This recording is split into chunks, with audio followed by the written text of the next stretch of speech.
you're smiling, when you're smiling,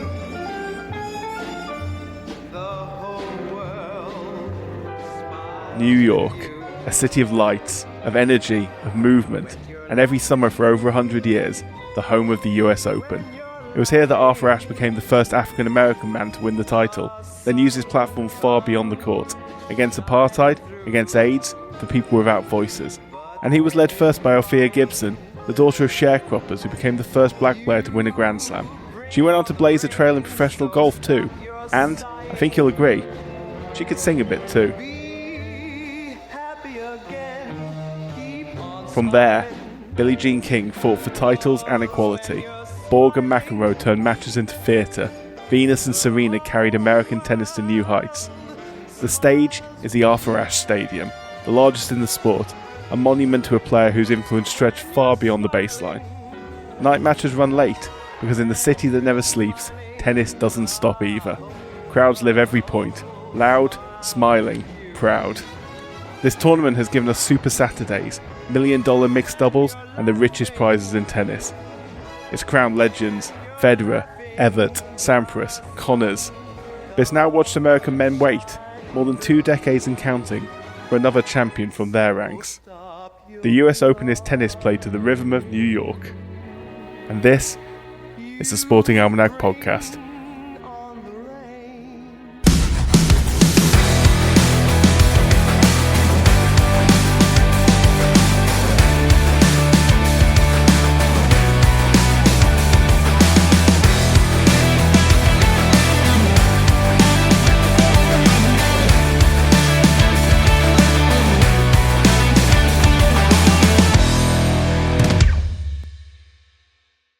Hello, Ben. How are you today? I know the answer to that. Yes, you do. Yes, you do. I am very, very happy with an away win at Old Trafford. You are? No VAR controversy against Arsenal, at least, this week? Not yet. Not yet. This week, I said. It's only a matter of time. It was all Crystal Palace today. Ah, yes, it was. First game in your game. Yes. So, okay, I'm going to say a couple of things. I'm apologising to all tennis fans joining this, so we're going to start off with some VAR chat in football, but the issue I have with the Liverpool one, yes, it was a clear handball. Yes, it was stopping a goal-scoring opportunity. You can debate on whether it was a red card or not, all you like. That's fine. That's a fair debate. The problem I have is the message that came out. Clearly, they missed the fact that there was a handball entirely. They missed the fact that he flailed at it. They took it as being the bounce up from his knee towards his arm, and they said there was no handball because it wouldn't be in that scenario. They then failed to go on and check for the actual handball half a second later, but then retrospectively at half time came out and said the VAR check was dismissed because it was deemed to not be denying a clear goal scoring opportunity. But that's just bollocks. That's not what they checked for in the first place. So I've got no problem with the fact that they were incompetent and they missed the handball. I do have a problem with them trying to lie about it immediately afterwards. That's what winds me up. Yeah, well, strap in. Game 1. First half of game 1, you get your first scandal, and then you get that absurd decision in the Palace game, which is it's just a pointless technical infringement. It's like the kicking ball away thing last year. It drives me insane. So this always happens. They'll give messages to the officials, certain things they have to check, and they will check them for about the first 4 weeks of the season. Then they'll forget all about them. I'm guessing checking positioning of players near the wall for free kicks is one of them. Yes, players have to be at least a yard away from a set wall for a free kick. Yes, Gray was within a yard of that wall because he was battling out with a Chelsea defender, and they ended up within a yard of the wall when the free kick was taken. It had no bearing on that free kick going in, yet technically speaking, it was the correct decision. I'm just going to stand here and say, no football fan wants them to check that. No one. Yes, Chelsea fans might be relieved today that they got away with it and got a point out of that game instead of a defeat. Crystal Palace fans are equally furious, as the Chelsea fans are relieved. But surely no football fan wants them to check that. Am I right, Ben? Yes, you are right. Everyone will be angry when they're on the receiving end of that. Exactly. And no one will be angry until they are, which is why these stupid things are allowed to persist, as we have whinged about in the past. I actually thought today in the Arsenal game, I was watching Martin Zubimendi quite carefully, and he looked genuinely perplexed by the way in which the game is officiated in England. There was like, I don't blame him. There were like robust tackles, like being let go, and like head clashes being let go, and then someone would someone would be booked for taking half a second too long taking a throw in. And he was just like, you could see the look on his face. He was like looking at the referee like, can you just explain the logic just so I can understand? There would have to be logic for them to explain it. It's bonkers. Yeah, it is. It's what we have to deal with. Anyway, we have been in the safe embrace of association football and rugby union for several weeks now, but we're gonna transition. We're gonna divert our attention back to the calendar in a way. Well, we've always been following the calendar, but we're following the calendar back wherever it's going, and we're going to America for tennis. We're going to Flushing Meadows. We love tennis, obviously. We have somewhat been in our comfort zone the past few weeks. Football, double helping, and then rugby. Tennis, again, it's not far out of our comfort zone, but probably US Open is something we know less about than Wimbledon. So, good chance to learn, and a good chance for me to dive into a couple of extremely interesting characters from the history of this tournament. Yeah. Which will come to no shock to anyone who I'm talking about who knows about this tournament. Yeah, and that's the thing, is that this is the reason this is such an interesting one to explore, actually, is because there is actually a lot of history behind it. There are a lot of interesting characters. I mean, it's in America, therefore you can assume that there's going to be politics involved and things like that. Race, of course, prominent feature of this episode, I suspect. Yeah, and it's just probably the third most watched slam over here in the UK, just because of time zone, ahead of the Australian. I love Australian sport because it's on in the morning in the UK. I might have mentioned this before. I love the AFL and the NRL particularly because they're on first thing in the morning. That's obviously true as well. The Rugby Championship that we were talking about to a certain extent. When they're at home, New Zealand and Australia. Depending on where the games are, obviously. If they're in Argentina, it's the opposite effect. It's very late, very early in the morning, but it's quite hard to stay up to watch that, especially because the games do go on late as well in New York, which makes it 4 or 5 in the morning here. Prime time. Before they finish, Prime time TV. Yeah. The US Open, officially named the US Open Tennis Championships, colloquially known as the US Open. It is a staple, the fourth of the slams in the year. Fourth and final, rather. Actually, this is, with the exception of the tour, the ATP Tour Finals, it is the last sort of major event. It is the actual last official slam organised by the United States Tennis Association, and traditionally starts, as is the case this year, the last Monday of August, 2-week tournament, as all slams, middle weekend coinciding with the United States Labor Day holiday. There you are. Fantastic. There you go. I mean, how much do you know about this tournament? Because I don't know much, so I had a look at the history in generic terms. Yeah, I mean, its origins sort of match the origins of tennis in the UK. For those of you who would like to know more about the origins of tennis in the United Kingdom, or the origins of tennis full stop, the origin story of tennis, are episode 13, I want to say. Oh, Wimbledon episode. Yeah. You can go back to and listen to that. Again, you don't need to listen to it before this, but it does tell you where tennis itself came from and how quickly it spread. The creation of the game of tennis to the first Wimbledon Championships was, I think, 4 years. And then 4 years after that, so really not long in the grand scheme of things, especially in a world, which moved a lot slower in those days. 4 years later was the first US National Championships, the tournament that later became the US Open. 1881 was the first creation. It's same as ever. It's a mix of timing, social setting, tennis rapidly growing in the United States, there being a big middle and upper middle class in the United States at that time, particularly in the northeast of America, around New York, around Boston, around places like that. The type of people who'd holiday at Cape Cod and at the other places up around there.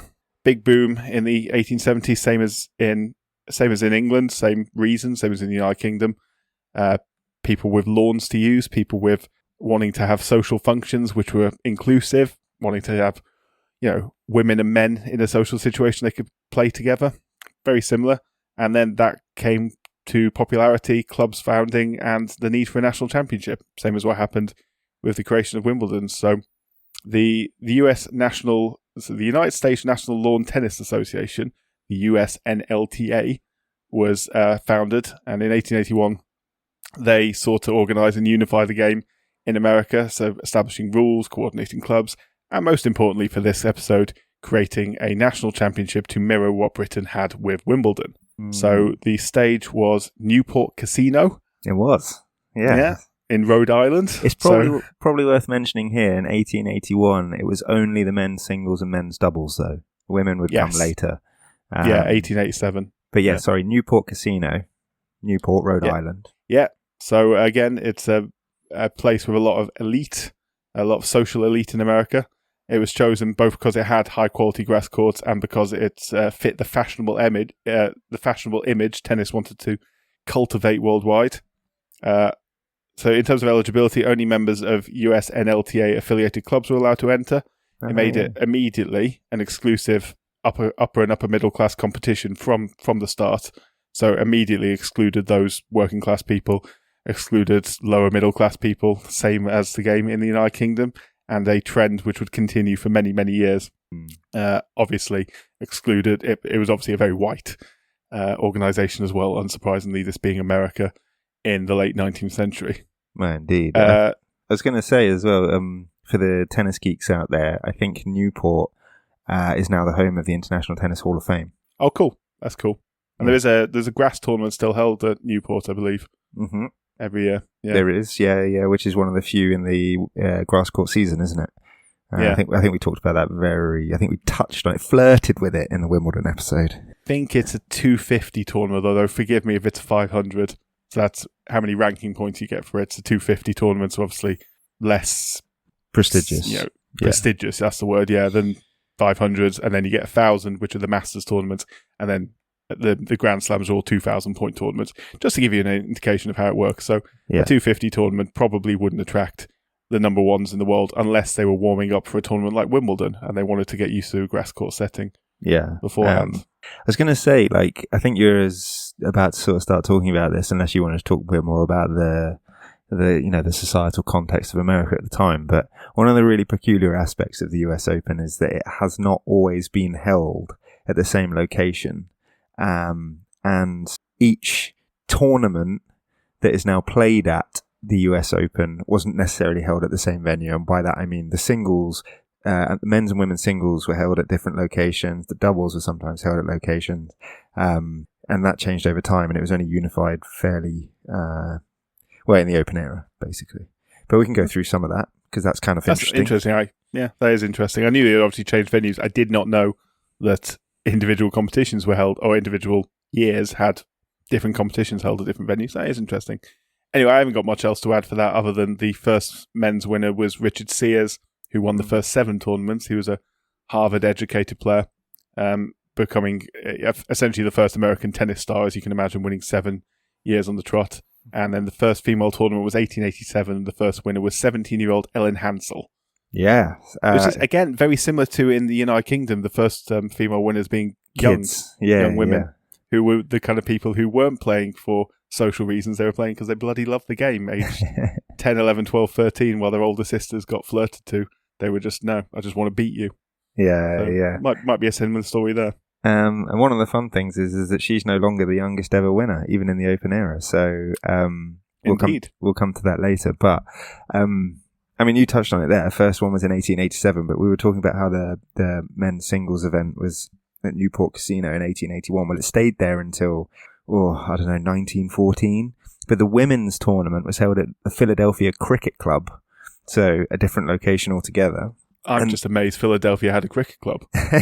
Well, it gets even weirder, mate. So in 1887, the men's doubles tournament then moved and was played at the Orange Lawn Tennis Club in South Orange in New Jersey. And then in 1888, it moved again, 88 and 89, in fact, and they were played at the Staten Island Cricket Club in Livingston, Staten Island, New York. Nice. Staten Island. Yeah.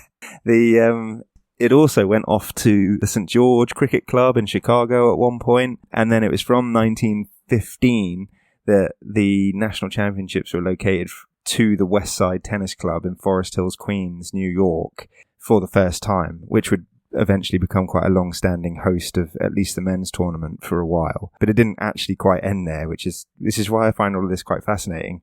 So was from 1915, the men's singles tournament was held there. The women's tournament was still held at the Philadelphia Cricket Club until 1921, when it moved to the West Side Tennis Club. And then 1917 to 1933, the men's doubles went to Longwood Cricket Club in Massachusetts. So, fair enough. Yeah, it kept moving around a lot. And then I think both the men and the women's doubles events were held at Longwood Cricket Club between 35 and 41, and then 46 to 67. So, yeah, it moved around an awful lot. The men's singles tournament also left the West Side Tennis Club temporarily between 1921 and 1923 whilst it was being rebuilt.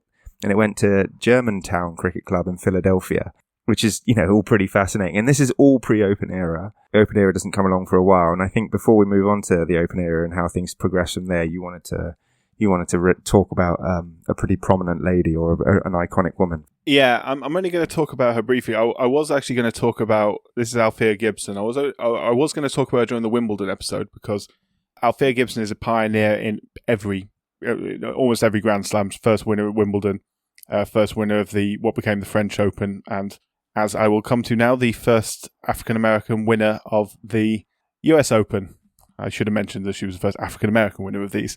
Very fascinating life, very fascinating figure, but I may only talk about it really in brief today, just because I think there's someone else I want to talk to about a bit more today, and I couldn't possibly give them both the credit they deserve in this episode. So I think in a future year, one of those tournaments, be it Wimbledon again, be it the US Open or France, we'll come back to her. But I'll give a quick overview of Althea Gibson's life now. She was born in August 1927 in Silver, South Carolina, but she was raised in Harlem, New York. She grew up in poverty, which would have a significant impact on her career, even beside the impact that her race caused on trying to break into lawn tennis. She took up paddle tennis originally before moving over to lawn tennis. She was coached by one Dr. Robert Walter Johnson, who was a physician and coach known as the godfather of black tennis. He ran a all-expenses-paid tennis camp for African-American children, becoming instrumental in the careers of several black players, and it will not be the last time I mention him today. At the time, the US Tennis Association was segregated. Black players were only allowed to play in the American Tennis Association, the ATA, at the time. Gibson won her first ATA championship in 1947, and she eventually won 10 consecutive ATA women's singles titles. She was the utterly dominant player in the ATA, and that led to many calls from many people associated with the USTA calling for her to be allowed to compete with white women, essentially. That seems reasonable. If you're smashing everyone. It seems extraordinarily reasonable, yeah. So, most notable amongst these was Alice Marble, who herself was a 4-time US National Championship, the tournament that later becomes the US Open, winner. She wrote, "If Althea Gibson represents a challenge to the present crop of women's players, it's only fair that they should meet that challenge on the courts," which is fantastic. And she also mentioned that her not being allowed to compete would leave an ineradicable mark against the game she loved, and it would leave her ashamed, essentially. Oh, rate that for the era. Yeah, no, brilliant. That wouldn't have been an easy message in the United States during that period of time. No, Alice Marble herself, her story is incredibly fascinating, and again, I could go into that in a future episode. I'm talking like potentially a spy during World War II as well. Fascinating. That is fascinating. We will come back to her. She is an amazing figure, and obviously this is the problem, isn't it? There. There's so many damn rabbit holes we could go down. It's incredible. Like I'm not giving Gibson her due course. I'm certainly not giving Marble her due here, but there will be future episodes, and we will come back to them. So yeah, at basically age 23, as a result of Marble's intervention mostly, but also others as well who are giving her a backing, she was allowed to compete at the 1950 US Championship. She became the first African-American ever to compete at a Grand Slam. She won her first round match, but she lost the second round match, but much was to follow in her career. She was the first person of African origin, first black player to play at Wimbledon as well in 1951. Nice. And in 1956, she became the first black player ever to win a Grand Slam title when she won the French Championships, the tournament that later became the French Open, in 1956. She won a doubles title at Wimbledon in 1956 alongside Angela Buxton, who is a Brit of Jewish origin, born in Liverpool but brought up in part in South Africa, where she witnessed segregation and found herself warned off attempts to befriend local black children, to her complete confusion at the time, as you'd imagine a child would, who had never been exposed to racism in her life and therefore didn't understand why people were racist. Which tends to be the case, It's not innate. You bring people up a certain way. It's learnt behaviour. So her and Althea became lifelong friends. So Althea achieved incredible success in 1957 and 1958 in the singles game. She won the Wimbledon title in 1957, the US national title in 1957, and repeated both these feats in 1958 as well, winning two on the bounce in both competitions and becoming the number one ranked female player in the world. So nice. Not only was she a pioneer in terms of becoming the first black player to play in these tournaments, she was dominant. She was really good. Dominant. She was brilliant, yeah.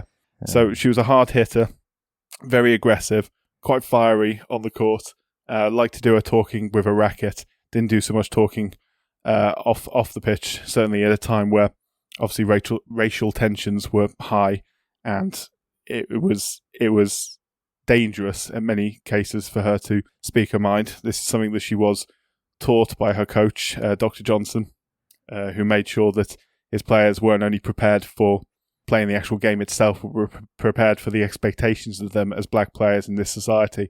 As much as they wanted to be outspoken, as much as they wanted to speak up against what was clear injustices everywhere, they simply would not have been allowed to compete if they were doing it. It would give the media and other, the powers that be around them just an excuse to label them as another black agitator, another angry black woman or angry black man, and kick them off the tour or restrict them, or use that as an excuse to restrict others as well. So they're as harsh as it was, as much as they weren't allowed to act like that. If someone had come out, a black player at that time had come out acting like John McEnroe, they wouldn't have been treated like John McEnroe. John McEnroe is obviously, for good reason, very beloved. It wouldn't have flown at that point. It's just it wasn't an option. It wasn't a personality type or a persona that you could adopt. I can believe that very easily. You'd be stereotyped, castigated. Yeah. So unfortunately, this was amateur tennis at the time. It was, and she coming from as was all tennis at that period. To be fair, yeah.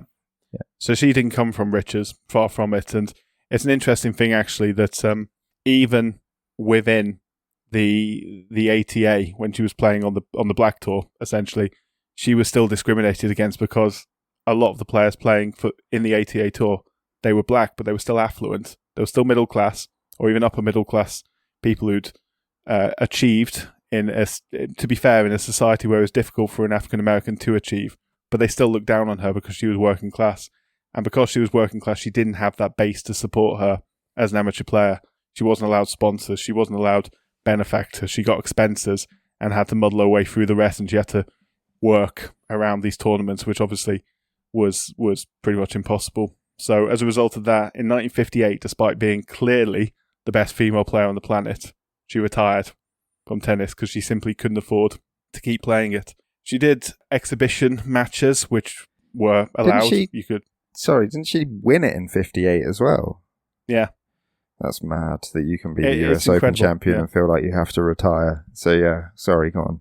Yeah, the only way she could afford to make a living from playing sport was to either play a different sport or to play exhibition matches, essentially. And by playing exhibition matches, she therefore wasn't allowed to compete in amateur tournaments anymore as a result of that. So she did actually play other sports as well. She joined the LPGA Tour in 1964 and became the first black woman to compete in professional golf as well. That is unreal. That is unreal. She's an incredible woman. That's almost worth... these stories, you can romanticize them in hindsight, but that's a lovely little twist to the tale, like being forced to retire from one sport, but it also makes you a pioneer in a second. She was also an incredibly good singer as well. Yeah. Amazingly. She dabbled in singing as well. I mean, it's incredible. She later served as Commissioner of Athletics for New Jersey, becoming the first African-American woman in such a role, as you can imagine, and she was inducted into the Tennis Hall of Fame as well.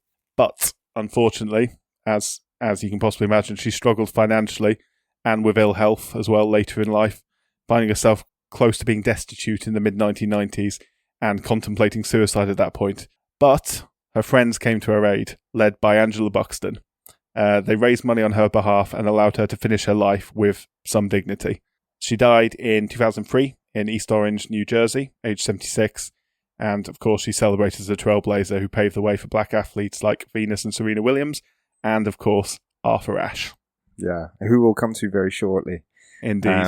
No, that's a really cool story, mate. I didn't know anything about that lady, really, so I don't think many people do, honestly. I think more so nowadays, but certainly for a long time, yeah. Consider myself educated, or at least partially. There's always more learning one can do. Exactly. But that takes us up really quite neatly, actually, mate, to the end of the Open era, because the end of the Open era is only shortly after that. The start of the Open era. Sorry, the start of the Open era. The end of amateur tennis was only shortly after that. The start of the Open era, which is effectively professional tennis, began in 1968. And at that point, the US Open, as we were discussing before, was at the West Side Tennis Club. That's where it remained. And in 1978, it changed to its current location, which was originally called the United States Tennis Association National Tennis Center in Flushing Meadows, Corona Park, Queens, New York City. But in 2006, it was renamed in honor of Billie Jean King, our four-time Ladies US Open singles champion, and also one of women's tennis's early pioneers.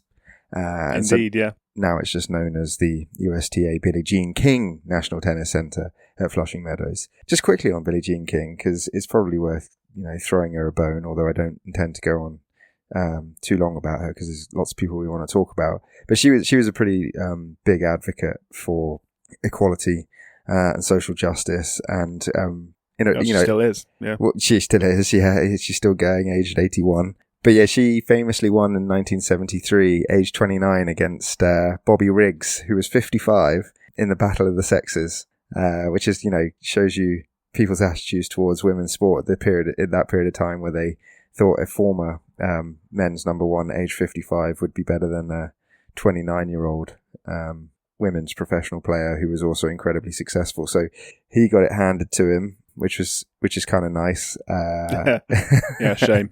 No, I don't want to go on Bobby Riggs. I'm sure it wasn't his, he was just competing in the event. He was the guy chosen to do it. But it's just nice that Billie Jean King won.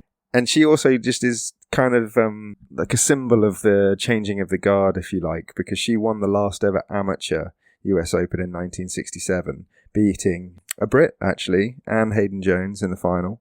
And cool. She lost the first professional US Open in 1968 to another Brit, Virginia Wade. Of course. But she would go on to win three US Open titles in the professional era, giving her a total of 4. One in 1971, one in 1972, and one in 1974. But yeah, that's the venue that we're at.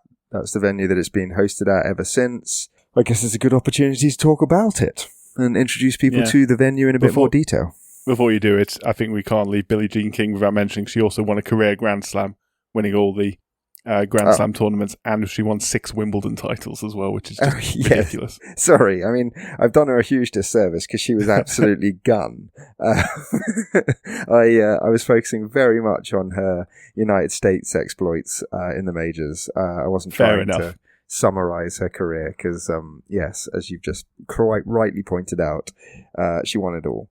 So yes, Flushing Meadows. Shall we introduce people to it? I think that would be wise. Yeah. Well, has 22 outdoor courts, plus 12 practice courts, which are just outside the grounds near the East Gate, as I understand it. 4 show courts, 13 field courts, 5 practice courts make up your 22 on site. Taking those in reverse order, because I think that's the appropriate thing to do in terms of show courts. Don't worry, I'm not doing all 22. Court 17. That's what I do. Yeah, well, I don't think they're actually that interesting, most of them. But Court 17 is interesting. It's in the southeast corner of the grounds. It's the 4th largest stadium on site. It was opened with temporary seating in 2011. It's now got permanent seating. I think it's permanent seating since 2012. Capacity just under 3,000, all of which is general admission. And not separately ticketed, which is really cool. I think you just have to queue to get in. And it's nicknamed the Pit, which is not dissimilar to, I think it was Court 3 at Wimbledon.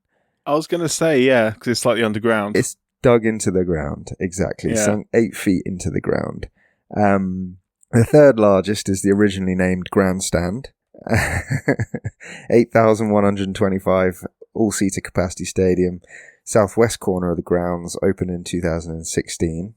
Then you start to get into the business end of this venue.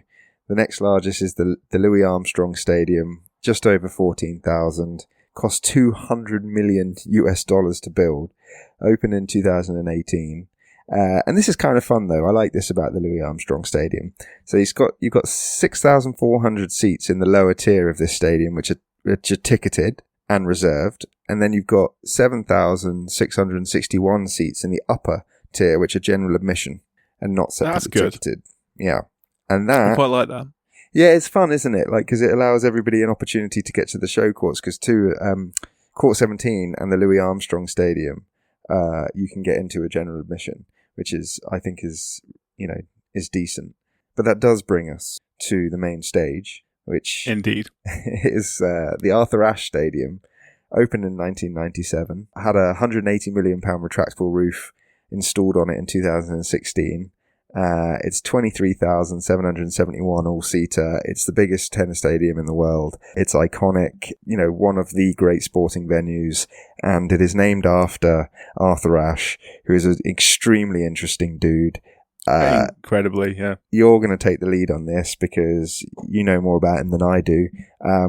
Needless to say, he was a pioneer in his own right, and yeah, take it from there, Jack. He's a super interesting guy. And the reason I think this is important, before I do actually hand over, the reason I do think this is important is because everybody knows Arthur Ashe Stadium. Everybody knows that it's an iconic venue. Everybody associates it with Flushing Meadows. But how many people really know about Arthur Ashe, the guy?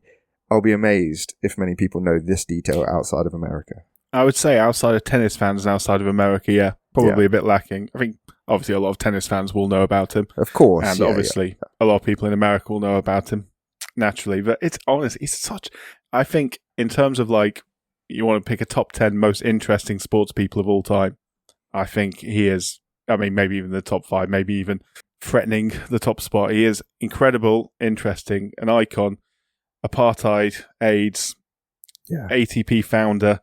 He did it more of his racket during his career, but then after his career, he got more vocal about it. Heart conditions. Incredible background. Yeah, heart conditions, yeah. Bypasses, brain surgery, and still kept protesting, still kept trying to make a difference all the way to literally the end of his life. He's an incredible man. He was born in Richmond, Virginia in 1943. Funnily enough, he was a descendant of a West African woman named Amar, who was enslaved and brought to North Carolina in 1735 aboard a ship named the Doddington. So that's just a bit of a flavour for you. Yeah, the beginnings. So Virginia in the 1940s and 1950s remained in the grip of what was known as the Jim Crow laws, which were a web of local and state laws most prevalent in the US South since after the Civil War and the Reconstruction era of the mid to late 19th century.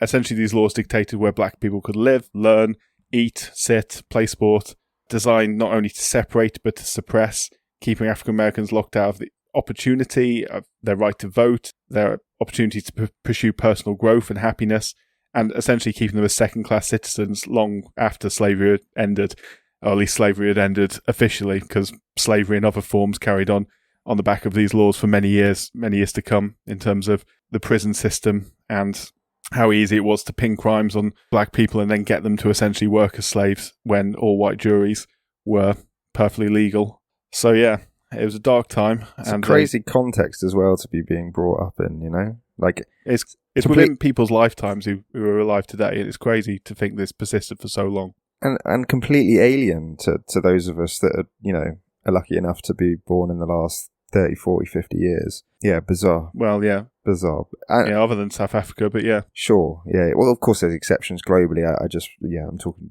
more from a personal experience. But I agree. Mad. I didn't know that. Yeah. So his young life was marred by tragedy when, aged only 6, his mother died from preeclampsia. She was only 27 years old. In many ways, and this fact particularly, that his mother died young, it reminds me so much of Bill Russell.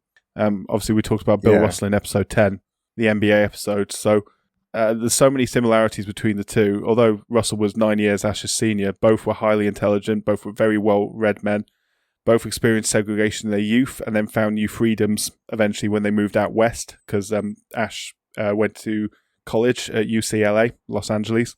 Both came to find success in a sport which was previously largely white-dominated, and both used their position to speak out eloquently on civil rights in a manner which led them to be both hard to ignore and hard to counter in argument. Because they were so intelligent, intelligence tends to not be a trait that racists possess quite often, you would say. Yeah, in fact, I you'd think argue that's the opposite is true. Yeah. And as well as all that, It's not to say that that's not to say that they're all racists unintelligent, which is the most tragic thing about it. it's certainly not to say all unintelligent people are racist as well. Wouldn't want to say that. Yeah. But there is an overlap there. And both men as well are incredibly quotable as well, to be fair. Both of them, their writings are fantastic and definitely well worth reading, the extract I've read on both. So Ashe and his younger brother, who was named Johnny, they were raised after his mother's death by a single father, Arthur Sr., who was caring, but he was a strict disciplinarian of a man. He wanted his sons to play sport, but he discouraged Arthur Jr. from playing contact sports, such as American football, because of Arthur's slight build. Arthur's father worked as a caretaker for Richmond's recreational department, and the family lived in Richmond's recreational department. Richmond's... You haven't seen what's it, Coach Carter? Rich what? Richmond. Okay. I have, but my brain was not switched on to that reference. Thank you for catching me out there. Sorry. Yeah. Carry on. Anyway, his father worked as a... Don't do it again. His father worked as a caretaker for Richmond's recreational department, and the family lived in the caretaker's cottage at Brookfield Park, which was Richmond's largest segregated blacks-only public park, with facilities which included 4 tennis courts, which, as you can imagine, play quite a big role in this story. Weird that. Access to facilities. Indeed. So Ashe began playing tennis on those courts aged 7.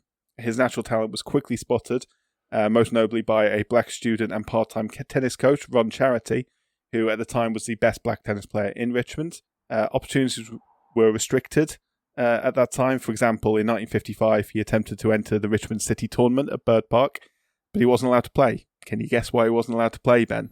Because he's black. Indeed. Such was the day. From that point, though, he gained the attention of one Dr. Robert Walter Johnson, previously mentioned, pioneering black tennis coach and coach of Althea Gibson. Johnson taught him not only the game of tennis, obviously, but how to best navigate the incredibly white world of professional tennis, how to remain calm in the face of racial taunting, and how to counter the prejudicial treatment that would and did come his way. He was also told to he was always told to attempt to return any ball within two inches of the line, and not to assume calls like that would go in his favour. To never raise his voice is mental. Mm-hmm. Yeah, like I don't know why that jumped out at me. I guess it's just because it's so trivial. Do you know what I mean? Like, how could you be so brazen as to want to not apply the rules properly just because he's black? That's insane. But yeah, sorry, carry on. Obviously, most line judges, I'm sure, would put the rules of the game before anything else. It's just don't make that assumption. Essentially, yeah, that's sure. what he was taught. But it's still insane that he felt it is. that he even had to be taught it. It is, honestly. He was also told to never raise his voice or to argue with umpires or line judges, to remain calm and dignified at all times. In short, to give them no excuse to discriminate further against him or his peers, or to label him, inverted commas, another angry black man. That's basically it. Yeah, that's crap. Crap. It's more than just that. I mean, this is an age where parents instilled that kind of passivity in their kids. Don't fight back, because a lot of the time it meant they stayed alive, because this is the South in the mid-50s, where there was a culture, among everything, certainly in certain parts of the South, of lynchings still being a thing. I mean, I mentioned this briefly during episode 10 on the NBA. It was obviously the 1950s American South was far from a safe place to be for a young black man. In 1955, the same year, Ashe was forbidden from playing in that Richmond City's tournament. 14-year-old black boy from Chicago named Emmett Till was visiting relatives in Mississippi when he wolf whistled at a 25-year-old white woman named Carolyn Bryant outside a grocery store owned by Bryant and her husband. Witnesses say this was an attempt to get a laugh from his friends present, and bearing in mind he was from Chicago and probably didn't understand how significant an action that was in Mississippi. at the time, and arguably for many years afterwards. How would you know? Mm-hmm. Do you know what I mean? But anyway, yeah. So there are disputes over what happened outside the store, but there's very little disputed about what happened next. On finding out about what happened, Brian's husband Roy grilled local young black man for information. On finding out Till's identity, him and his half-brother J.W. Millam went to the cabin Till was staying at, took him under gunpoint, tied him up, beat him, and shot him to death, disposing of his body in a local river. This is a 14-year-old boy. His body was found 3 days later. Despite the poor condition the body was in at that time, Till's mother, Mammy Till, insisted on an open casket funeral in Chicago so the world could see what had happened to her boy. An all-white jury took 67 minutes to deliberate and acquit the two men responsible for his murder, who later admitted their guilt in a paid interview. His murder was a spark that helped kick the civil rights movement into another gear. Rosa Parks herself cited Till as an inspiration when she refused to give up her seat on a Montgomery bus in December 1955, that same year. So I thought it was worth telling that story in whole because I mentioned it previously in the NBA episode, but just to paint a picture of what America was like at this time. It's one of the, probably the singularly most shocking story among many. There are many stories like that, but for that to be in the mid-1950s, I mean, this is a kid who could very feasibly still be alive today. He'll be 84 years old today, had that not happened. Well, Billie Jean King's 81, so, very, very possible. Yeah. So, I mean, obviously schools were segregated, clubs were white only. Arthur Ashe said he wanted to be the Jackie Robinson of tennis. He followed Robinson to UCLA, as I mentioned. He was awarded a tennis scholarship. For those who don't know, Jackie Robinson was the first black man, the man to break the color barrier in Major League Baseball in 1947, which we will come to in a later episode, but a massive pioneer in black sport in the United States. So he graduated university. He was obviously a player during his time at university. He joined the army afterwards. He avoided Vietnam, as there was a rule that only one brother could serve there at one time, and his brother Johnny very bravely volunteered to do an additional tour to stop Arthur from needing to go, which is an amazing gesture. Fortunately, he survived. He had success winning regional tournaments, first on the East Coast and then in California while he was a college player. In 1963, he became the first black player ever to play on the US Davis Cup team, helping the US to their first title in 5 years. They won four of them, didn't he? Oh yeah, he was big. The Davis Cup, playing in the Davis Cup for the US was a huge part of his career and something he really aspired to do and affected a lot of what he was doing. But yeah, they won that first year. He was non-playing reserve in the final, but later he became a key part of that team, including winning 3 successive Davis Cups from 1968 to 1970. He actually delayed turning professional because the Davis Cup was a amateur tournament until 1973. So he delayed turning professional until 1970 so he could continue playing in the Davis Cup longer. So that's genuinely fascinating. He was an amateur while he was an army lieutenant, I should say, until 1970. So as I said, it's a huge part of his life. He played his last Davis Cup as late as 1978, and he served as the team captain for the Davis Cup in 1981 and 1982 as well. So, as you mentioned, the open era of tennis came about in 1968, where the 4 Grand Slams opened their events up to include professional players for the first time. Yep. As I mentioned, though, Ashe was still an amateur, so he was. He went into that first tournament, the first US Open, 1968, as an amateur, not professional. Yep. Guess what he did? He just won the first US Amateur Championship in 1968. So obviously they brought in a US Amateur Championship to allow amateur players to still have a tournament at that point. He won the first one. He set his sights at that point on the newly renamed tournament at Forest Hills in Queens, the US Open. He was seeded 5th with the 4 top seeds, all Australians. Australia was ridiculously dominant in men's tennis in the 1960s. We're talking Rod Laver, we're talking Roy Emerson, big Fred Stoll, some big names. Yeah. You could I'll keep naming them. So the Tony 4 Roche. seeds the 4 seeds above him were Rod Laver, Tony Roche, Ken Rosewall, and John Newcombe. Yeah, and there's a couple more you've mentioned there who. It's crazy, the dominance, Roy Emerson and Rod Laver are huge, Yeah, so at this point, I want to say, I think 12 years since an American had won the US Open. I think the majority of the wins in between were Australians. I think 10 out of the 12 were Australians including Rod Laver winning 2 or 3 of them. Mate, that's great knowledge. It was Tony Trabert in 1955, winning his second US Open, was the last American winner. And then it was Australia, with the exception of Rafael Osuna in 63 and Manuel Santana in 65. Yeah, a Mexican and a Spaniard were the only other 2. Yeah. Is that just to point out just how dominant Australia were in men's tennis in the 1960s. Yeah. So Ashe was actually seeded to play against Laver, the number 1 seed, in the quarterfinals. The strange seeding system where first would play 5th in the quarterfinals at the time. I don't know if that's still the case. I'd have thought first would play 8th, but no idea. Anyway, so Laver just won his 3rd Wimbledon title, and he was about to go on to win a Grand Slam, as in all 4 tournaments in 1969. Mm-hmm. Such was his incredible ability. But Ashe got a lucky break because in round 4, Cliff Drysdale shocked Laver in 5 sets to knock him out. So Ashe lined up against Drysdale in the quarterfinals and won. And then he played fellow American Clark Graebner in the semifinals and won to set up a final against 8th seed Tom Ocker from the Netherlands. Yeah. The final was pretty ding-dong. No tiebreakers at the time, so the first set went 14-12. I saw that. That's mad. Yeah. Yeah. Basically Ocker 2 sets for the first set.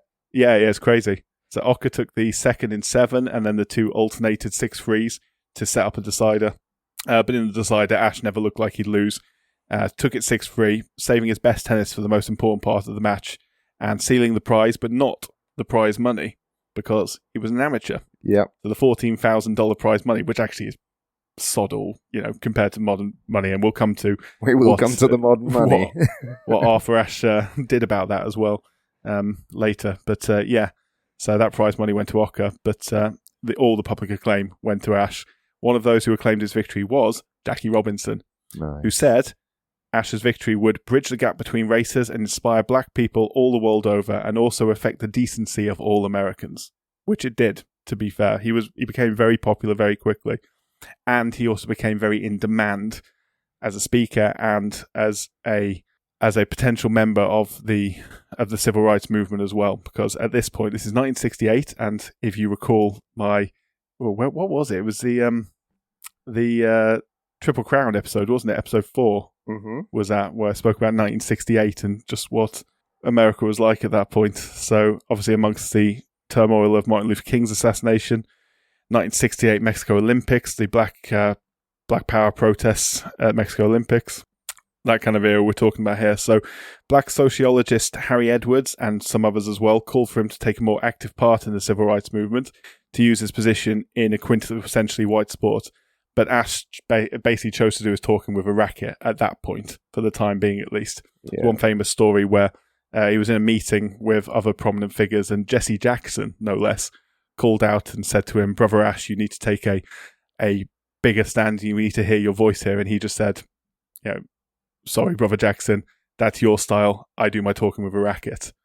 So, which is fair enough, especially considering what he was taught and the line that he had to toe at this point.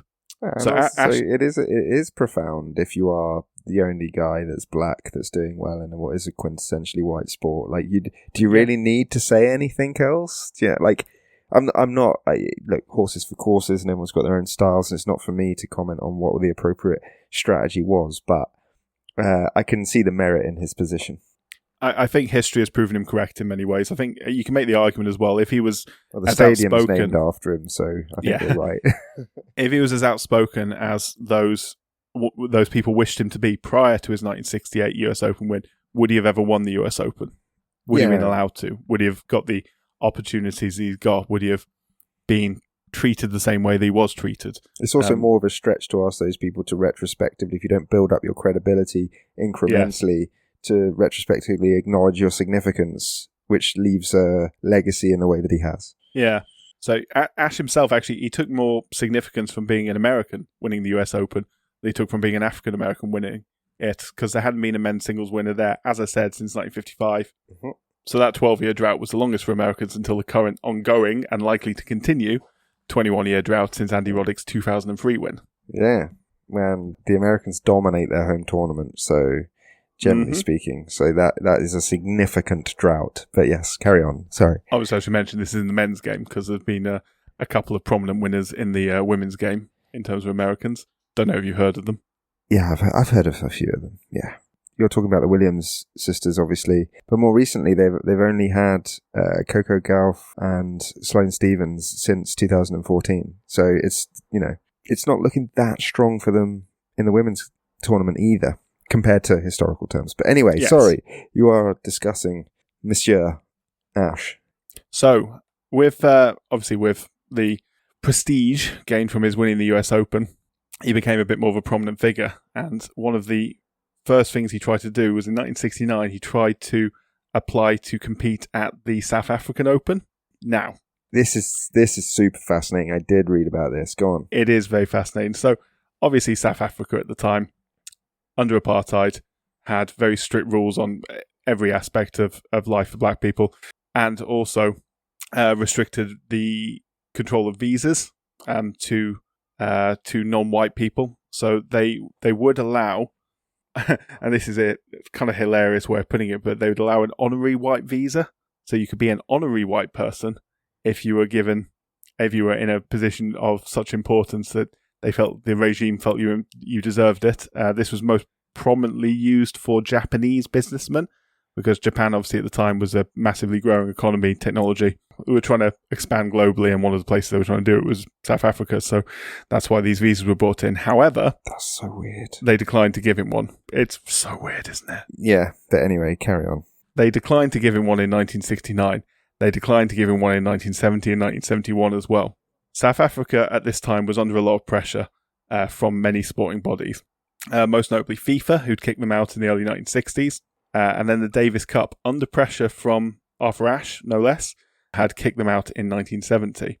So the government felt under pressure to present their country in a better light, and like many countries before and since, took to sports washing to get it done. Yes. So the South African government decided that Arthur Ashe would be an excellent person to invite to their country to try and present themselves in a different light. Mm-hmm. So in 1973, they finally gave him a visa on the condition that he didn't talk about politics or apartheid. In return, they promised not to overtly use him for propaganda purposes. Ashe accepted, and he received a lot of criticism for doing so at a time when a lot of people were boycotting South Africa, for good reason, obviously. But he considered it essential that he go see what it was like himself before he take a position on it, and he believed that would give him a stronger position to then talk about it afterwards. And indeed, the day he got back to America, the criticism began. He blasted apartheid, the political system, and became a very outspoken critic of the system. He did receive a lot of criticism for going, but it is notable that he visited Nelson Mandela at Robben Island when he was there. He spoke to him there, and when Mandela was released from prison in 1990, he visited the United States soon afterwards, and one of the people he said he wanted to go and see was Arthur Ashe, and they met in the United States after Mandela's release. So Ashe, did he regret going? No, I don't think he did. I thought I read something bit. where he sort of said, like, maybe with hindsight he shouldn't have gone, but I don't. Yeah, maybe I'm wrong about that. Sorry. I think he obviously, it was fair criticism he got for going, but equally what he did after the fact with the knowledge he gained from going there probably justifies him going in the first place. And he did later become a very outspoken critic of players going and playing there, and very big on ensuring that boycotts were made and held at the time. Yeah, sorry. He knew full well the reaction he was going to get for visiting. Yeah, and I wasn't passing judgment, mate. I was just genuinely interested, because I thought I read that he reflected on the decision to go, but maybe I misread that. Yeah, I think he showed an understanding of the bigger picture, and retrospectively is probably considered to have done more damage to the regime by visiting, playing ball, and then criticising later with a deeper knowledge of the subject than just boycotting in the first place. Which makes sense, yeah. It gives you credibility. Yeah, exactly. And as I said, he later supported boycotts. Yeah. He also got involved with the Black Tennis Foundation, which is a foundation in South Africa which built tennis courts in predominantly black areas to allow young people to take up the sport. So yeah. Didn't he get nicked outside the South African embassy in Washington, D.C. for protesting? He did later, and I will come to that, yeah. He got nicked a few times. Yeah, I read about that. Something to do with Haiti as well. Yeah. So in a sort of separate note, by the early 1970s, Ashe also recognised that tennis professionals were being underpaid and exploited. despite the sport's booming popularity and the new TV age, which was bringing a lot more viewers and a lot more popularity to the sport. So in 1972, he supported and helped establish the Association of Tennis Professionals, the ATP, designed to give fun. designed to give players more collective bargaining power, more representation, and more power on the whole against promoters and governing bodies.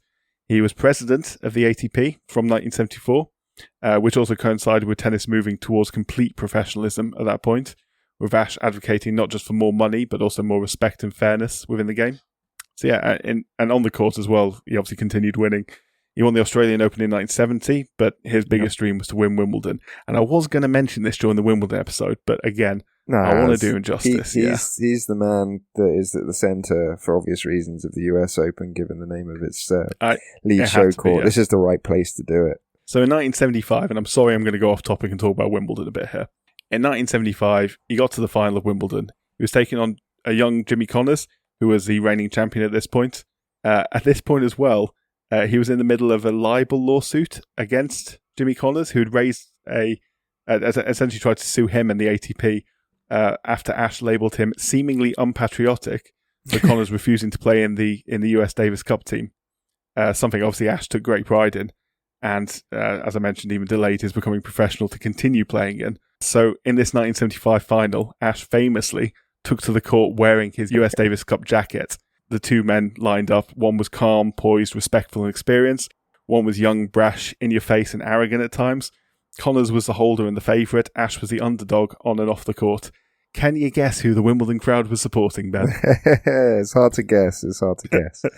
They were big fans of Arthur Ashe. They really were. Oh, that's unsurprising. Or maybe they hated Jimmy Connors more than they liked Ashe. Who knows? The great Jimmy Connors as well, it's worth mentioning. He was brilliant player, but he very abrasive personality, especially in his younger days. Yeah. But yeah, sorry, of course they're supporting our protagonist. So tell us what happens. Yeah, so Ashe went into it playing a different tactics than he normally does. He broke Connors' serve early. Connors immediately showed signs of frustration. He threw his towel. He let out a chain of foul language, further endearing him, I'm sure, to the Wimbledon crowd, or not. The very proper Wimbledon crowd, I should say. For those, I know tennis fans listening to this will know, but it's probably worth pointing out that the US Open has a bit of a reputation for its crowd, like getting a little bit rowdy. There's like heckling that's sort of tolerated. Obviously, you guys are passionate sports fans. Like, you enjoy that element of aggressiveness, arguably confrontation, even in your Spurs personalities. Wimbledon is a bit more proper. You can get rowdy, but you get rowdy at the correct moments, and then you go quiet at the correct moments. Yeah. And there's like this, we're British, so we're politer than you. Generally speaking, depends where you go. Yeah, maybe less so at Old Trafford today than at Wimbledon. Yeah. Horses for courses. Depends on what sport we're talking about. But golf, tennis, that sort of crowd, like, you can expect decorum, etiquette. Yeah. So yes. Anyway, that would put Mr. Ashe in a favourable position at Wimbledon, and he won that first set to get himself into a favourable position on court as well. 19 minutes, 6-1, easy. Oh, that's a slapping. Yeah, so Ashe was playing with his brain instead of taking his normal big hitting approach. Ordinarily, he was a hard hitter. A lot of his hitting was, he hit very flat, not much topspin on it, and a lot of it was considered sort of hit and hope, almost. Like, not to diminish him, but a lot of the time he went more aggressive than he probably would in a situation to try and shorten points, to try and get early winners. But he wasn't today. He was playing with his brain, and he had a lot of brain to play with.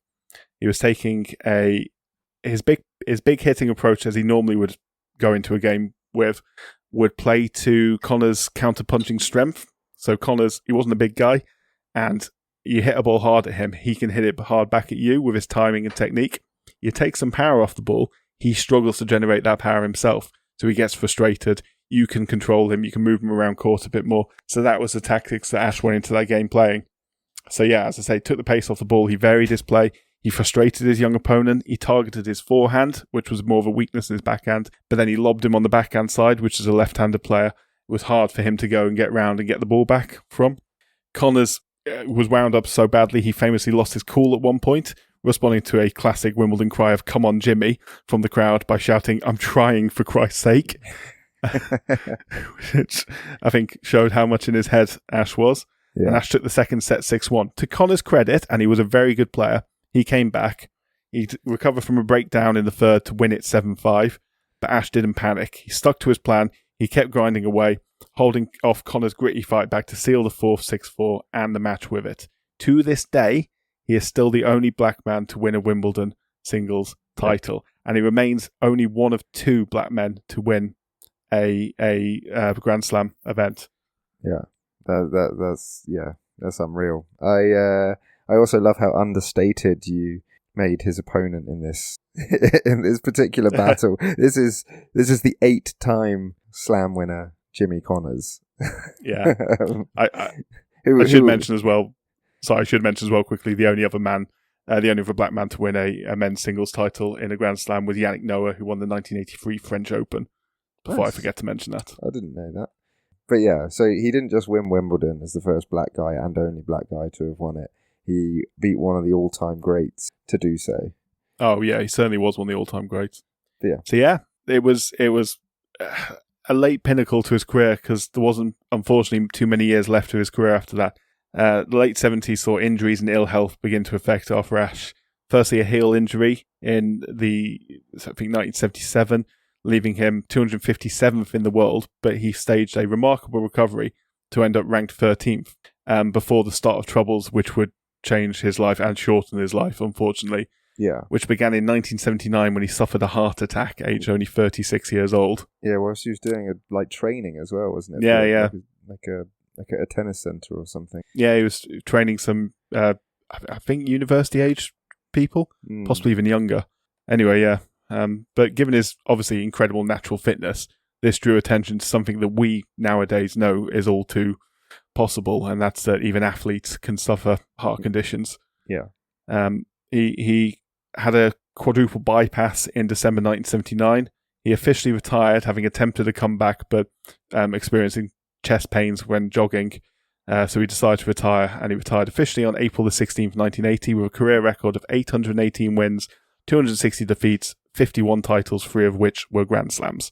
He's also a 4-time runner-up, wasn't he? Didn't he get to three Aussie Open finals and a second US Open final, where Ilie Nastase beat him at the yes, he did. At the US Open, which I think is really cool. Ilie Nastase is a really interesting, fun guy who now does a lot of sort of show event exhibition stuff, and it's just generally a good laugh. Yeah. But legend, nevertheless. Yeah. So he we're not talking there's just those 3 wins. We're talking 7 Slam finals. Yeah. So anyway, with retirement, finally that need for him to walk that tightrope was gone, and his activism went up a notch. He joined forces with singer and calypso legend Harry Belafonte. Yeah, I read about that. Harry Belafonte to form form artists and athletes against apartheid, which is hard to say, but obviously very important. Which called for a full cultural boycott of South Africa until apartheid was ended. Yeah. And as you mentioned, he was arrested whilst protesting outside the South African embassy in 1985. Yeah, in an anti-apartheid rally, wasn't it? Sometimes you got to be prepared to be arrested. I think it's actually a really interesting thing. Like, once you are retired, once you're past the point where it matters anymore, it's quite a noble thing to accept that you can get arrested when protesting. It's something that's happened recently. If you've seen the Palestine Action protests, obviously a lot of people get themselves arrested, and a lot of them tend to be people in their 70s. Yeah. So which you don't care anymore, and there's no real repercussions for you. Exactly. Loses its deterrent effect. And you see it with other protests across the years for various different things. Yeah, it does. It's quite a noble thing to do, because obviously, there are still repercussions, but you're not going to lose your job because of it. You're not going to lose your home because of it, as long as you got a good pension or whatever. Yeah, so it's we're not advocating anarchy, but it's it is an interesting dynamic to activism. I would, if it's something worth protesting for, peaceful protest, I would always advocate for it, as long as it's peaceful. Yeah, that's what I'm saying. I'm not advocating anarchy. I'm not saying disregard the deterrence of arrest in all circumstances, please. Indeed. So anyway, Ashe, he later joined a delegation of prominent African Americans, including legendary music producer Quincy Jones, no less, who acted as observers in 1991 as South Africa began to embrace racial integration finally, after Mandela's release from prison. He was arrested once more, as you mentioned, in 1992 outside the White House, protesting the treatment of Haitian refugees. But unfortunately, by that point, he was dying. Yeah, he was. Yeah. So he'd undergone a second round of heart surgery in 1983. It's believed at that point that blood transfusions given to him during this surgery were infected with HIV. Blood screening wasn't done till much later on blood, and unfortunately, that appears to be how he contracted it. Yeah. It was discovered that he had the disease during brain surgery after he suffered paralysis in his right arm in 1988. Him and his wife decided to keep his positive status private for the sake of their then 2-year-old daughter. But in 1992... That's worth mentioning because we spoke about that on the NBA episode as well. That's because of the stereotyping and things like that. The stigma, and the stigma associated with AIDS and HIV in the 80s and early 90s in particular. Yeah, we spoke about it in relation to Magic Johnson. Magic Johnson in particular, and the commissioner of the NBA. Yes, of course, yes. Who supported him. Yeah. Yeah. Anyway, yes, so unfortunately in 1992, USA Today told him that they'd be publishing about his illness, and he preempted them before they did, and he announced to the world that he was HIV positive. USA Today got a lot of criticism for that, as they rightly should. Yeah, I was going to say, just outing people's, medical conditions and things, just for, a quick sell. It's fucking despicable stuff, isn't it? Yeah. I'm tempted to use that word that you used about Ashley Cole again, but I'll keep it to myself. Well, when appropriate. Indeed. Ashley Cole and people who publish people's medical statuses without their permission. Same category. That's the line, is it? It's the same crime. It's definitely not. Anyway, Arthur Ashe spent the last 10 months of his life campaigning for AIDS awareness as his condition deteriorated, and at 3:13 p.m. on February the 6th, 1993, at New York Hospital, Arthur Ashe died, age 49. The governor of Virginia allowed his body to lie in state at the governor's mansion in Richmond, a really, truly rare honour, and indicative of what he meant to the state, to the country, and to the sport, and everything in between. 5,000 people lined up to walk past his casket and pay their respects, and over 6,000 attended his funeral. At his request, he was buried next to his mother. That's really good. Yeah. And as you say, finally, the last... there's so many sort of honours made for him, statues and things named in his respect. You're going to talk about the posthumous one more time. He got a posthumous award for the Presidential Medal of Freedom from Bill Clinton. Did you know that? I didn't. Amazingly, I missed that part. That's incredible. Yeah, 1993 apparently. That's the only thing I like. That's a huge deal. But, yeah. Anyway, no, sorry. I thank you for mentioning that because I was not going to. But all I was going to mention is, amongst everything else, as you said, in 1997, the largest tennis stadium in the world was opened at Flushing Meadows in New York, which hosts the US Open every single year. It is named the Arthur Ashe Stadium, one of the countless honours and tributes made to him in the year since his death. Yeah. I mean, that's it. Incredible, man. Man. So when you're watching it this year, now, if you've listened to this, you'll know why that stadium is named after him, because... and who he was, yeah. And how much he means to so many players, both black and white players and everyone. And the stadium is obviously named after him because he was more than just a very good tennis player. As good a tennis player as he was. And he was a very good tennis player, especially considering he was an amateur for most of his professional career, or the early parts of it. Longer than he would have been nowadays. He wouldn't have been nowadays. And amateurism's still a thing in the US Open. So, it'd be college players, I imagine. Yeah, one of the things that's really fun about it is obviously you can be an amateur and enter any sport, but technically speaking, golf is a great example of it. But the US Open is still open to professional and amateurs. The only rule is that you have to be older than 14 to enter it. I could try to imagine a world where a 13-year-old would enter a Grand Slam tournament. Yeah. Goodness, they'd have to be talented. So I don't really know why they've decided to, state that explicitly in the rules, but apparently it is in the rules. Yeah, and it's the US Open. I mean, the Billy Basics, 5 primary championships: men and women's singles, men and women's doubles, and the mixed doubles. Yeah, but also you'll see at the tournament senior and junior tournaments and wheelchair tournaments, and all finals will be played on the aforementioned Arthur Ashe. So yeah, it's synonymous with the venue, with the tournaments, the finals, and rightly so. Actually, this is a nice transition onto something lighthearted and geeky. Yeah. The Arthur Ashe is a hard court, like all the courts at the US Open, but it wasn't always a hard court. No, it wasn't. Started off in 1881 on grass, stayed that way until 1975, when I think there were some complaints about the surface and its impact on the ball's bounce, probably by some barbarians that don't understand like what the greatest surface in tennis is, but nonetheless, For shame. their whinging prevailed, and the tournament turned to a clay court tournament for a few years. You hate to see it. Yeah, 3 years, in fact, which is the worst surface in tennis. Apologies, Roland Garros and any French people out there. Speaking as British people entirely there. Yeah, and any Spaniards, because I appreciate you're going to feel very strongly about that. And probably Italians too, so just offend everyone in Europe whilst I'm at it. Interestingly though, 75, when they turn it to clay, is also when they introduced floodlights at the US Open. But then from 78, it turned to a acrylic hard court, and... because you know I'm a geek for this, like, tangent stuff about You the love makeup. it, yeah. Yeah.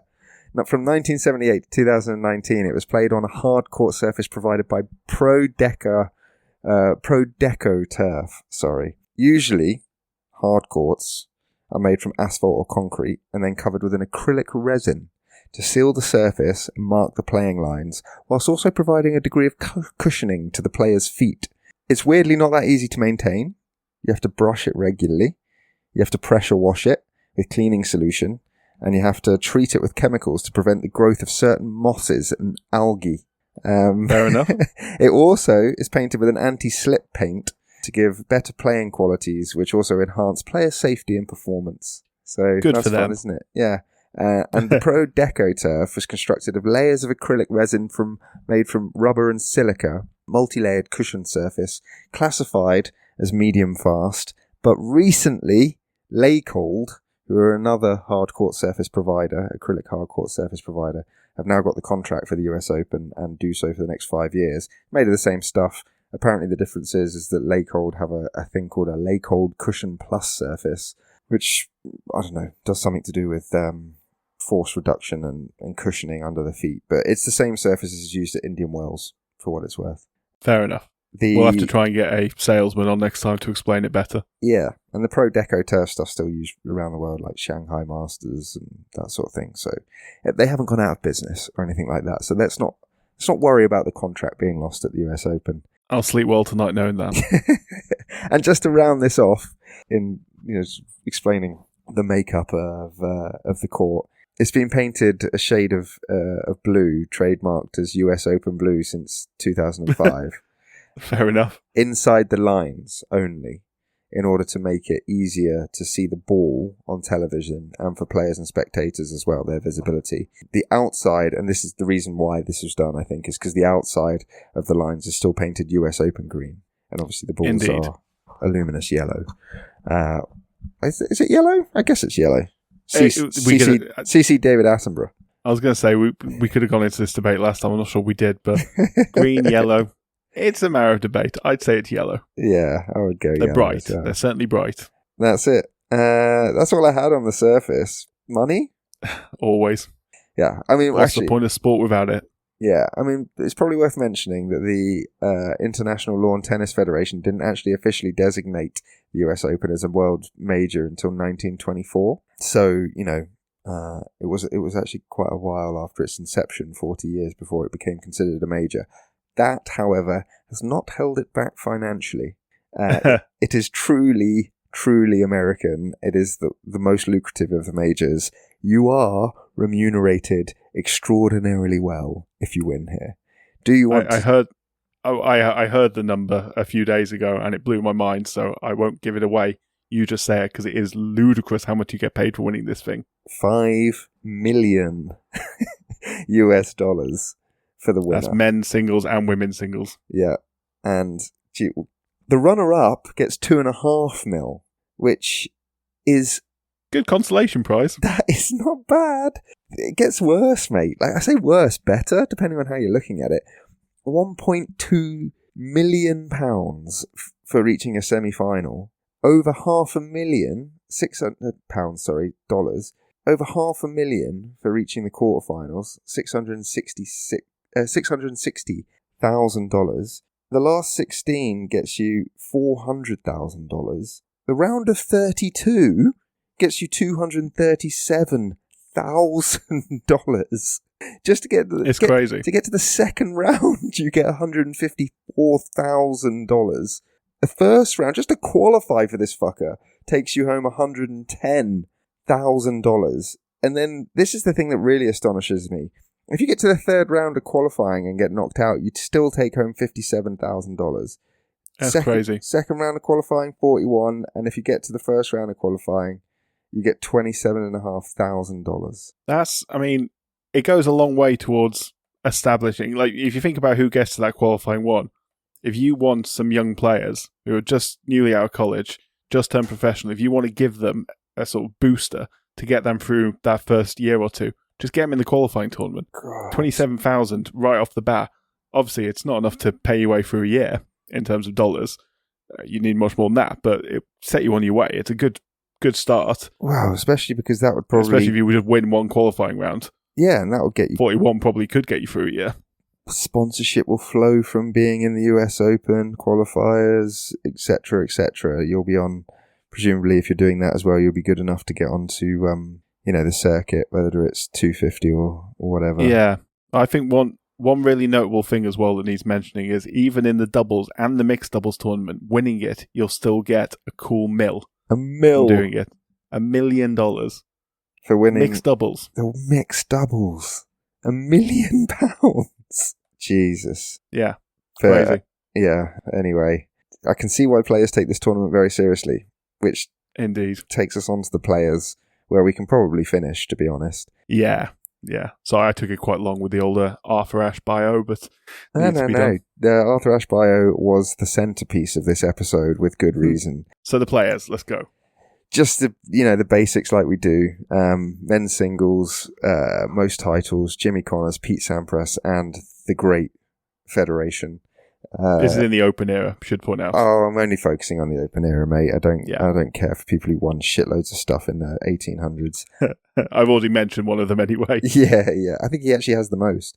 With Richard Sears. Yeah, with his 7. But these guys in the Open era, Connors, Sampras, and Roger Federer with 5. For the women, it's Chris Everett and Serena Williams with 6. Men's doubles, Bob and Mike Bryan have 5 together, and Bob and Mike Bryan are brothers, and they are twin brothers. Yeah, one of the all-time, if not the all-time great men's doubles pairing. They have 5 together, but Mike actually has 6 because he won one with Jack Sock, so he takes home the title for most men's doubles. Most female doubles is Martina Navratilova, who has 9, including 2 with the aforementioned Billie Jean King. Navratilova. She played for a long time. Oh God, Navratilova's won so much, it's mad. If you were doing pound for pound across men and women and longevity and every type of entry you can enter, she might be the greatest tennis player that's ever lived. Mixed doubles, Bob Bryan has the most of these. He has 4. Including one with Navratilova. Obviously, which is crazy considering how I imagine they were born many years apart. Yeah. I think the Bryans were probably born not long after Navratilova probably started playing. Yeah, exactly. And then the women's mixed doubles with the most titles is stacked. Yeah. Sorry, I should say the year Navratilova won her first major was 1978, which is the year the Bryans were born. That's just to point out how the longevity of Martina Navratilova, crazy. That is wild. And she comes up again in the mixed doubles titles. She's got 3, along with Margaret Court and Billie Jean King, and therefore the most championships at the US Open. And by that I mean across all the different tournaments you can win. Is Bob Bryan. He has 9 in men's, and Martina Navratilova, who has 16, including 4 singles titles, which is insane. So yeah, those are your sort of leading victors, so to speak. But I like the more nuanced things when we do this little segment of our episodes. Unseeded champions. There is one in the men's. Do you know who it is? I don't actually. He's quite famous. Went bald, wear a headband. Andre Agassi. 1994. He's won it twice. He also won in 1999, and I think his 99 win was quite romantic. How was he unseeded in 94? Was he coming back from injury? I think he might have been, Fair enough. In the women, there's been 3. So you've got Kim Clijsters in 2009, who also has 3 titles in total. Sloane Stephens in 2017. I can feel you building up here. Oh yeah. Give it. Come on. 2017, Sloane Stephens, who's also the only protected rankings win, and Emma Raducanu, of course, in 2021, who is also the only ever qualifier to win it, who didn't drop a set. It's the most ridiculous run. I've banged on about it across episodes, so I'm going to resist the urge, and I'm going to focus on another female player now, in actual fact, which is the youngest champion. Do you know who the youngest men's champion is? Quickly, very famous. I do not. Very, very famous. One of the guys with the most wins. Pete Sampras? Pete Sampras, 19 in 1990. Wow. The youngest woman Impressive. ever is Tracy Austin. She won as a 16-year-old in 1979, and she beat Chris Everett in the final. So that's incredible. That's mad. I really wanted to just mention Tracy Austin because I think she was just really interesting. She won it again in 1981, just 19, and she beat Navratilova. And they're her only 2 majors. So she won as a 16-year-old and a 19-year-old, and she beat Chris Everett and Martina Navratilova. She's the youngest female inductee into the Hall of Fame when she was inducted in 1992, aged just 29. I'm guessing she retired young then. She did retire very young. She had a lot of injuries, but the most severe of which came when she was just 26 years old in 1989. She was in a serious car accident, near fatal car accident in Milburn, New Jersey. Where a van driving on the opposite side of the road at 60 mile an hour crashed into her on the vehicle side, shattered her knee, bruised her heart and her spleen, and left her needing to basically have surgery, and she was in a wheelchair for months afterwards, and she wasn't able to walk without crutches until something like 4 months later. But she also made the Wimbledon semi-finals and the quarterfinals of the other 2 majors, so she was a gun player. But what could have been really, but for injury for Tracy Austin? No, that's amazing. Yeah, insane stuff, isn't it? But I mean, there's been plenty, mate. There's other notable champs. You know the names: Novak, Nadal, McEnroe. Yeah. McEnroe's got 4. Those 2 have got 4 as well. Other Wimbledon champs. Other notable women's champions. Steffi Graf has got 5. Steffi Graf's ridiculous. We're going to have to find some way of talking about her. We will. On one of our other tennis episodes, yeah. Margaret Court's got 3. Billie Jean King, who we mentioned before, has got 3. And then you've got like Monica Seles, Venus Williams, and Naomi Osaka have all got 2 each. I think Monica Seles has just come out explaining, just on the eve of this tournament, saying that she's got a degenerative muscular disorder or something. Yeah, that she's I heard raising awareness for. Which is, obviously not nice for her, but is a nice thing that she is using that platform to promote awareness. Yeah, indeed. I don't know enough about it to comment really, but yeah, never good. That kind of thing, obviously, goes without saying. But yeah, hopefully something that's manageable. Yeah, and you've already mentioned that Americans dominate this tournament, but are on a bit of a drought. They really do dominate it historically. 19 wins for the men in their own tournament, which is absolutely miles ahead of Australia in second with 6. Open era, because obviously you were explaining how the Aussies dicked everyone in the 60s, and you were right. Yeah. For women, it's even more stupid. 26 wins, miles ahead of second, which is Germany with 6, of which 5 were won by Graf. Yeah, as expected, yeah. Yeah.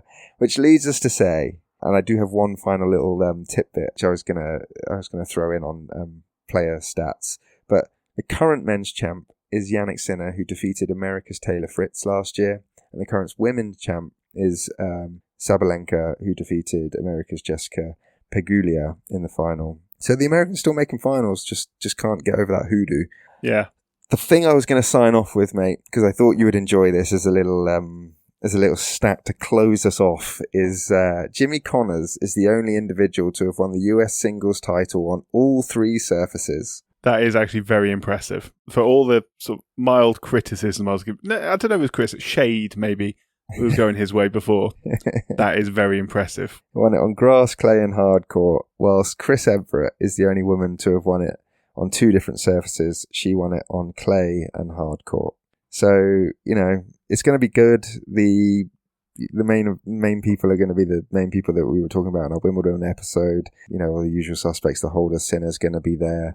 Alcaraz is going to be in the mix. Women's side is going to be Sabalenka. She's going to be She's been gun this year. Pretty much the end of the season.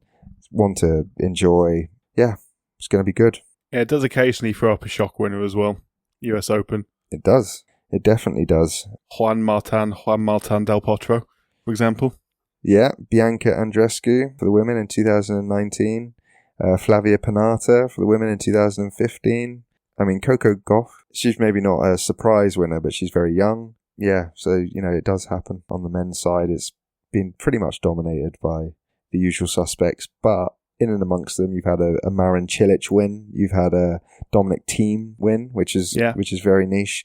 Daniel one of only 2 players to have won born in the 1990s on the men's side. The other one being, as you're about to mention, Daniel Medvedev. Yep. The only 2 players and the only 2 Grand Slams won by players born in the 90s. Such was the dominance of those 4 players previously mentioned, born in the 80s, as well as Stan Wawrinka and others. And such is now the dominance of Yannick Sinner and Alcaraz. It's crazy. Good doff of the cap there to Stan Wawrinka. He often gets overlooked, but he did pick up. He won the same amount as Murray. He won 3. Yeah. And he also, he won in 2016 at the US Open. So yeah, that's a great little shout. The one thing I would say about the US Open, which is kind of fun, particularly on the men's side, I mean, women's tennis tends to do this anyhow. You get quite a wide range of people making finals on the women's side. And Ons Jabeur and Leila Fernandez, who Emma Raducanu beat, Madison Keys, Roberta Vinci have all made finals. But on the men's side, it's just as interesting. You get Taylor Fritz, Casper Ruud, Alexander Zverev, Kevin Anderson, Kei Nishikori have all made finals in the last Kevin Anderson. Wow. 10 like the last 10-15 years. So it's definitely one to watch because it is one of the great tournaments. It does throw up in a bit of a shock every now and again, and it's great value and great fun. Indeed. So where can we watch it? Where can we watch it? I'm prepared. I know you are. At home it's Sky. That's the UK. US it's ESPN, who also broadcasts on ABC. Canada it's TSN RDS. Europe it's Eurosport. Australia is Channel 9 and Stan Sports. There are others. You can live stream it on the US Open website. I could keep listing off different countries, but I think if you're a tennis fan and you're interested, you will know where to watch it. And I think if we've convinced you, then as you always tell me, Jack, Google is available. If I haven't covered your nation. And other search engines are available. Other search engines are available. Where are we going next week? Next week we're it's one of the biggest sports in the world. It's something like 4th or 5th most played sport in the world, pretty high on the most watched sport in the world, but it's not a sport that we really do in the UK very much, and it's not a sport that me and you, I mean, I speak for myself, I'm going to assume you as well, know a lot about. The sport is volleyball, and it is the Volleyball World Championships, the women's first and then the men's in September, back to back. So yeah, we'll be learning about that sport and bringing to you a bit of volleyball. So, that is outside my comfort zone. You quite rightly predicted. We got to step there. Every so often we got to step outside. Can't be football every week. It can't be, and we're looking forward to it. We're going to do our best. If you like volleyball or you want to learn about it, join us then. And until then, have a good week and enjoy the sport. And hopefully VAR doesn't piss anyone off as much as pissed us off recently. Yeah, and Samuel, good luck to Leeds United on their first game, which will have finished by the time this recording comes out. Well, we could record bits now. Yay for Leeds, well done for winning. Oh, bad luck Leeds, they lost. Oh, a draw, a fair result. VAR let them down again. All right. Yeah. I will see you soon, mate. See you in a bit, pal. Bye-bye. Bye. Once again, thank you for listening to the Sporting Almanac podcast. If you enjoyed this episode, as ever, a like, a subscribe, a rate or a comment would be fantastic, but please tell people about us with your mouths. Like, turn to a stranger now, whisper our podcast name into their ear. We thank you now, they'll thank you later. Our theme tune is Oh Yeah by Harmony Productions. You can find us on Instagram and Blue Sky at The Sporting Almanac, or drop us an email at sportingalmanacpodcast@gmail.com. Next up, we're taking on a brand new sport in volleyball. Until then, even if you're a man born in the 1990s with no Grand Slam hopes worth mentioning, please stay curious. Sport is nothing without the history that makes it. Goodbye.